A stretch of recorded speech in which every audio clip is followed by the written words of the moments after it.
Nagtuktok sumumo. Ay, binadal mo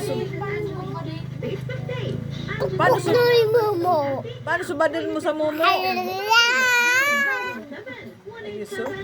paano subadil mo sa momo?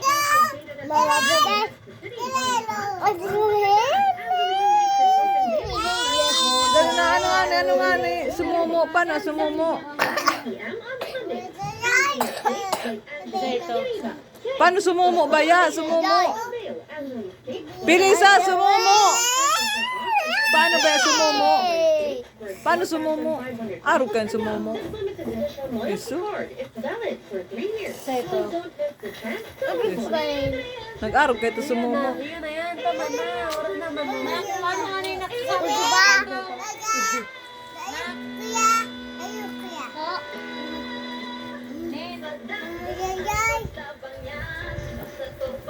Ano ka rin sabi ng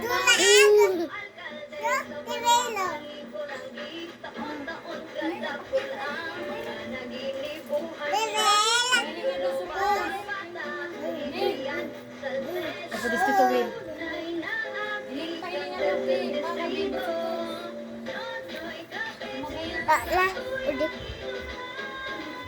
Tama na. Ano naman ang biskwit?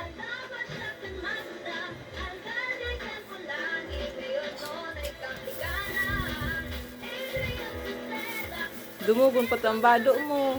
Nonoy.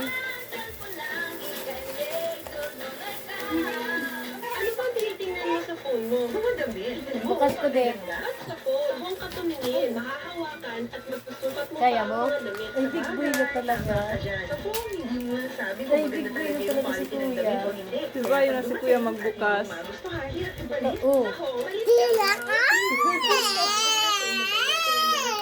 Nasa usong magiging mo. Tumbalan talaga ako para eksakto sa gusto ko. Simula ngayon, pagdating sa damit, nakahanggang tayo.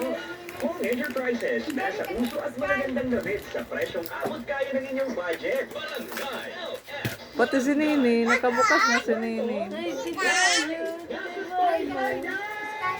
Saro lang. Wala na, baba ako na ano, baba ako. Dumugon. Kaya nang ano kayo ni Roslyn Bado. Hindi, kanunay magpaano nun. Dumog nunoy, dahil ano nun, hapon ka dali na. Ito, si Ate Palelia Matibag.